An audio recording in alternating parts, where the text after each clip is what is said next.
ভোর হয়ে গেছে, আমার এবং দীপ ভাইয়ের ঘুম ভেঙে গেছে, বাকিরা এখনো ঘুমাচ্ছে। ভোর বলতে কয়টা বাজে দীপ ভাই? কয়টা বাজে?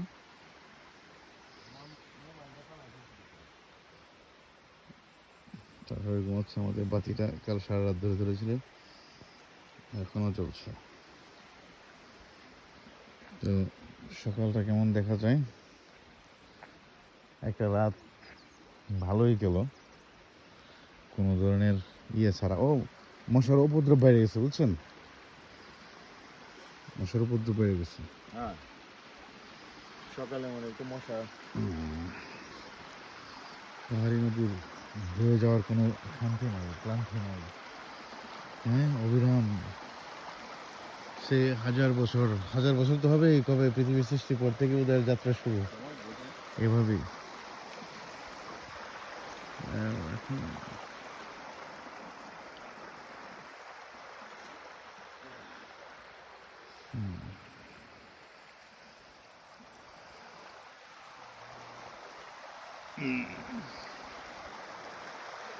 যাক, ভালোই গেল।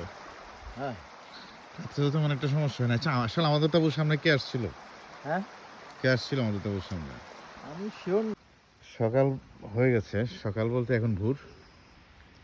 বাবুল ভাইরা এখনো তাবুর ভিতরে, ফরমান ভাই তাবুর ভিতরে, কেবল দীপ ভাই এবং আমরা আমাদের ঘুম ভেঙে গেছে। আগুন জ্বালিয়ে দিলাম, কারণ একে তো পাহাড়ি এলাকা, খুবই ঠান্ডা। হ্যাঁ, শুধু ঠান্ডা না, পাশাপাশি আছে এক ধরনের ছোট মশা, যার উপদ্রব খুবই মানে ভয়াবহ। বিশেষ করে শরীরে বসলে কেমন জানি ওই যে আমাদের দেশে বিলাই খামচির মতো, না? বিলাই খামচির মতো লাগে। তো যাই হোক, আমাদের বাতিটা গতকাল বিকেলে জ্বালিয়েছিলাম, এখনো জ্বলছে। এটার লাইফটা বেড়ে অদ্ভুত লাগলো আমার কাছে, খুবই অদ্ভুত। তো যাই হোক, প্রভাতটা খুবই সুন্দর। আমাদের 3টে চেয়ার এখনো ওইখানে এভাবেই আছে, রাতে আমরা আর গুছাই নাই। তো এখানে বসে আমরা রাতে মানে গ্যালাক্সি গ্যালাক্সি দেখার একটা বিকল্প চেষ্টা। বিলিভ ইট অর নট, আমরা যখন রাত্রে এখানে বসে এই আকাশটাকে দেখি, মানে এত অন্ধকার ছিল চারদিকটা, যেহেতু কোনো পূর্ণিমা না বা এরকম কিছু না, অন্ধকারে আকাশে একদম তারায় তারায় পরিপূর্ণ ছিল।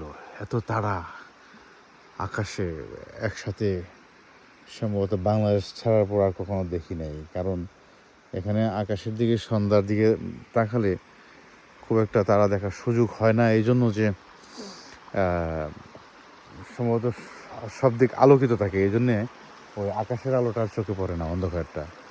তবে আমরা দিব্যাই গত রাতে বলেছিল যে অন্ধকারের একটা আলো আছে, সেই আলোটা আজকে দেখব। আমরা সেটা দেখেছি, কিন্তু ভিডিও করার কোনো উপায় নাই, কারণ এটা সম্ভবত উন্নত মানের ক্যামেরার প্রয়োজন, যেটা আমাদের নাই। তো যাক, ঘুম ভাঙার পর রাতভর আমরা এই পাহাড়ি ঝর্ণার পানির ঝুমঝুম চলার শব্দ পেয়েছি, খুবই ভালো লেগেছে। আমাদের আগুন জ্বলছে, শেয়ারগুলো এভাবেই আছে। তো আমরা আগুনের পাশে যাই বসি, দীপ ভাই, আগুনের পাশে যাই বসি, শেয়ার নিয়ে যাই, শরীরটা একটু গরম করি। কারণ এখানে স্লিপিং ব্যাগ রেখে দিয়েছি ভিতরে, তো আগুনের উত্তাপটা পেলে শরীরটা আবার একটু সতেজ হবে। ইয়াস, দীপ ভাই ঠান্ডা লেগে আসছে নাকি? আপনি এদিকটায় বসেন, এদিকটা বসেন। আগুনের তাপটা পাইতে হলে আপনাকে এই করতে হবে, বেশি দূর হয়ে যায়। আর নাহলে ভিতরে এসে আগুনের এখানে খান, ওঠেন আপনি চেয়ারটা। হ্যাঁ, দাঁড়ান। হ্যাঁ না, হ্যাঁ, ওকে, হ্যাঁ। যাক, আসলে আগুনের তাপটা নেওয়ার চেষ্টা করছি। এই গাছটা আগে কেউ একজন জ্বালিয়েছিল, গতকালকে আমরাও জ্বালালাম অর্ধেক। দীপ ভাই যৌথ বয়ে বসছে, ভালোই।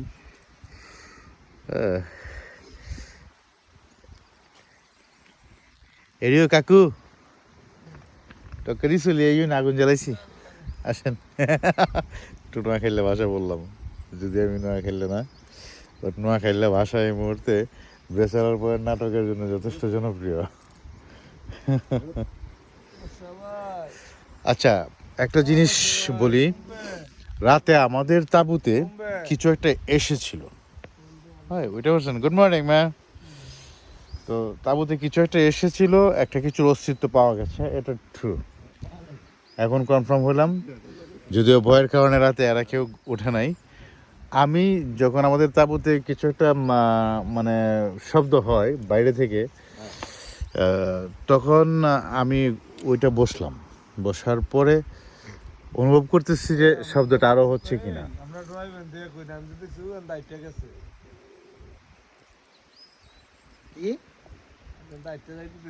Somebody is there?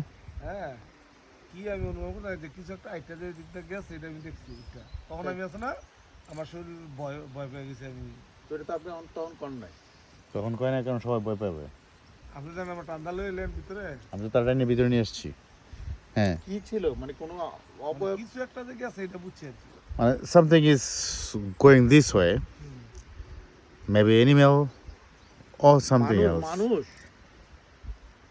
মানুষ না তো মানে কি এর মতো কালা কালা কালা কালা কালা কিছু একটা যে গেল এটা বুঝলাম কিছু একটা আইসে এটা নিশ্চয়ই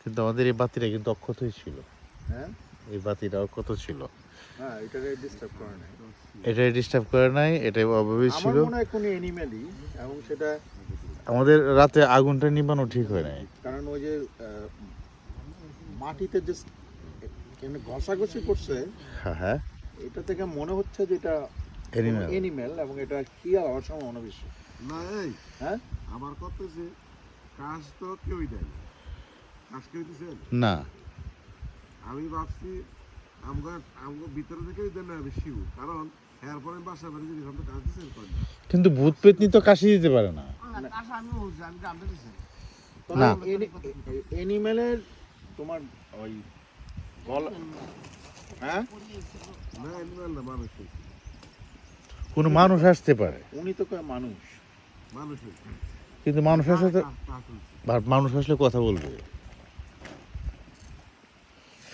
যাই হোক রাতে যাই ছিল আমরা এখন নিরাপদ রাতেও আমরা নিরাপদ ছিলাম কিন্তু এটা ট্রু যখন এবার একটু ওই যে আমরা তো একেবারে অ্যালোন আমাদের এবার অন্য কোনো গ্রুপ নাই আশেপাশে না এইটা একটা এরকম জায়গায় এলন তো হওয়ারই কথা এটা আর এই এলাকাটা সম্বন্ধে যে আমরা খুব বেশি জানি তাও কিন্তু তা না হ্যাঁ স্টাডি করলে বোঝা যেতে পারে গুগলে দেখা যেতে পারে তথ্য পাওয়া যেতে পারে অতিরিক্ত রিস্ক নিছে বলে মনে হয় হ্যাঁ আমরা ভালো রিস্ক নিছি টাকার যে ইয়েটা বাট এটাও ট্রু যে রাতে আমরা ওইটা ব্যাক করতে পারতাম না কারণ রাস্তার যে দুর্গম অবস্থা আমাদের কাছে কোনো টর্চ লাইট ছিল না টেলিফোনের লাইট ধরে ধরে ওইদিকে যাওয়া পর্যন্ত খুবই ঝুঁকিপূর্ণ ছিল এটা আসলে শেষ পর্যন্ত ইয়া ভাই আজকে ট্রিপের একটা অ্যাডভেঞ্চার এইটা পূর্ণ অ্যাডভেঞ্চারে রূপান্তর ট্রিপ আজকেই শেষ কিছুক্ষণ পরে নাস্তা টাস্তা করে আমরা আমাদের গন্তব্যের দিকে চলে যাব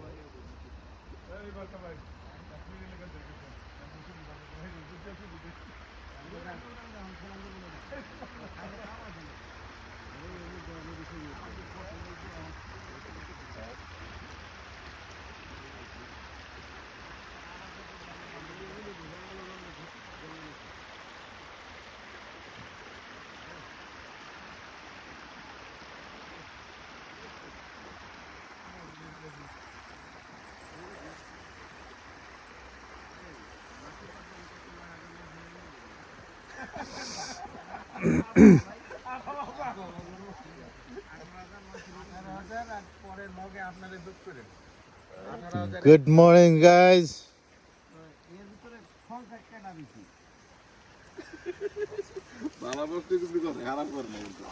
না সংখ্যা খারাপ না তো আমরা মানুষ হলাম একটা মাছ আমাদের না বলতেছে 18000 মাছ একটা বিলে একটা মিললে 18000 এটা ওইটাই বলতেছে যে 18000 মাছ করতে ভালোই ভালো প্রশ্ন করছে বলছে 18000 মাছ লুকাদের মধ্যে বেশি মানে কোন মাছ লুকাতরা বেশি মানুষ না কুত্তা না বিলাই না হরিণ না আমাদের সকালে শরীর গরম করার জন্য এই আগুনের ব্যবস্থা, শুধু শরীর না, এই ধোয়ার কারণে যেন ওই মশা সহা যেই ছোট পোকাগুলা এগুলা যেন সরে যায়।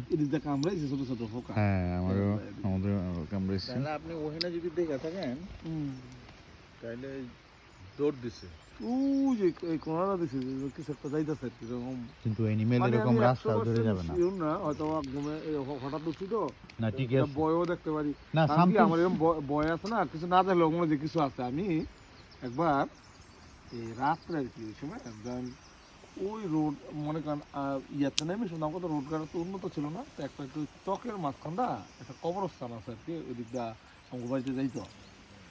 তো আগে মনে করেন কি এত যে আমাদের রাস্তাঘাটে তো ছিল না, উন্নত ছিল না, যে 6-7 পড়ি এই এখন শহরে গেছি যে কোনো দেরি আছে কারণ বাসায় তো যাইতে হইব। এখন ওই কবরস্থানে ওই জায়গাটা ওই অঙ্গবাড়ি না এই মাঝখানে চকেটা যাইতে হয়। তো আমি যাইতেছি, আমার তো ওখানে আল্লাহ ডাকতেছি আর আর কবরস্থান দেখলে আমার একটা ধারণা কি আপনি নিজে কলার বাকলটা দিয়ে দেন পুরো দেন, এন কিছু না কিছু আছে। আমার মানে প্রচন্ড ভয়টা শরীর দেখি কি একদম ইয়ে হয়ে যেতেছে, কবরস্থানে কাছাকাছি জমি গেছি, হঠাৎ করে দেখলাম কি কি জানি আমার একটা ইটা মারলো পিছন থেকে, বুঝছেন, যে ইটা মারছে আমার শরীর তো আর আমি আরো জোরে মানে দৌড় দেওয়ার মতো ইয়ে দৌড় দেওয়ার পর আরেকটা বড় চাকাটা আমার পিছনে ইটা মারলো, তাই নাকি? হ্যাঁ, মারার পরে সাইডে কি ওই সাইডে কালা কি জানি একটা বই দিছে, কালা কালো যেরকম কালো কাপড় পরে বইতো না, আমি ভয় পাইবে। হ্যাঁ, তাহলে আমার ওইটা এমন হইতে পারে যে আমি যে এই আপনার কইতেছেন যে কিছু একটা আইসে শব্দ হয়েছি, ওইটার কারণে আমি একটা হুদা ওই ইয়া জায়গারও দেখতে পারি যে না আপনি ঠিক আছে, আপনি যে সময় দেখছেন সেই সময়টার সাথে স্থানকাল সব রিলেটেড, না না না, কিন্তু সব রিলেটেড, কিন্তু এটা আপনার ভয়ের কোনো কারণ নেই। এই জন্যে যে কিছু একটা আসছিল এটা আমি কনফার্ম, যখন আসছে আমি ওইটা বসছি ভিতরে, আবার শিওর হওয়ার জন্য বইসা আবার রিয়েলাইজ করতেছি যে শব্দটা আরও হয় কি না। যখন আবারও হইলো তখন আমি জোরে কথা না বলে আপনারা কিন্তু ইশারায় ডাক দিছি যে ওঠেন। ওই শব্দটা আমি আপনাকে ওই শব্দটা এমনও হইতে পারে কারণ পরবর্তীতে আমি দেখছি, আমি তো ঘুমের তালে ছিলাম, এই পরবর্তীতে আমিও আওয়াজটা আবার ওই আওয়াজটাই পুনরায় আমি কয়েকবার পাইছি, মৃদু, এত তীব্রভাবে পাইনি, মৃদুভাবে পাইছি। তখন আমি বুঝছি যে পায়ে যখন ওই যে অনেকের লাগে না, লাগলে অনেকটা এরকম আওয়াজ হয়, তো এমন হইতে পারে যে আপনি ঘুমিয়েছিলেন, আপনার পায়ে হয়তো লাগছে, এরকম একটা আওয়াজ দিচ্ছে, বাউলের পায়ে লাগতে পারে, এরকম আওয়াজ দিতে পারে, এইটাও হইতে পারে। না না না, এইটা হওয়ার জন্য আমি উঠে বসছি, এইটাও হইতে বসে আমি দেখছি যে আপনি লড়তেছেন না, আমি ভাবছি যে আপনি লড়তেছেন, এবং এরা কিন্তু তখনও টুকটাক সজাগ দীপভাইদের ক্যাম্পে। শিয়াল আইতে পারে কোনো যে মাংসের হ্যাঁ হ্যাঁ হ্যাঁ হ্যাঁ, না কিন্তু আমরা তো ঠেঙে দিকে মাথা ঘুরে দিচ্ছে, কাজটা আমরা শুনি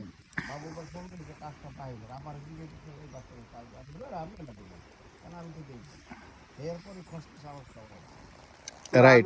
হ্যাঁ, যখনই খসখস আওয়াজটা আমাদের হয়েছে না, আমি উঠে বসছি, প্রথম আওয়াজে আমি উঠি নাই, ডাক দেওয়ার আগে কিন্তু একটা কাজ দিছিলাম না। আমাদের ক্যাম্পিং শেষ, কাফেলা গুটিয়ে এখন আমরা আমাদের যাত্রা। রফিক ভাই, থ্যাংক ইউ, আজকের মতো আমাদের ক্যাম্পিং শেষ হলো ইনশাআল্লাহ। লন্ডনের পথে রওনা দিচ্ছি, লন্ডনের পথে এখন আগে আপাতত গাড়ির কাছে, তারপরে লন্ডনে। এই জঙ্গলের ভিতরে আমরা আজকে ছিলাম, তো এখন আমরা আমাদের সাথে তৈরি করা অবশিষ্ট ময়লাগুলো সাথে নিয়ে নিচ্ছি ফেলে দেওয়ার জন্য। ঠিক আছে, দেখা হবে অন্য কোনো ভিডিওতে।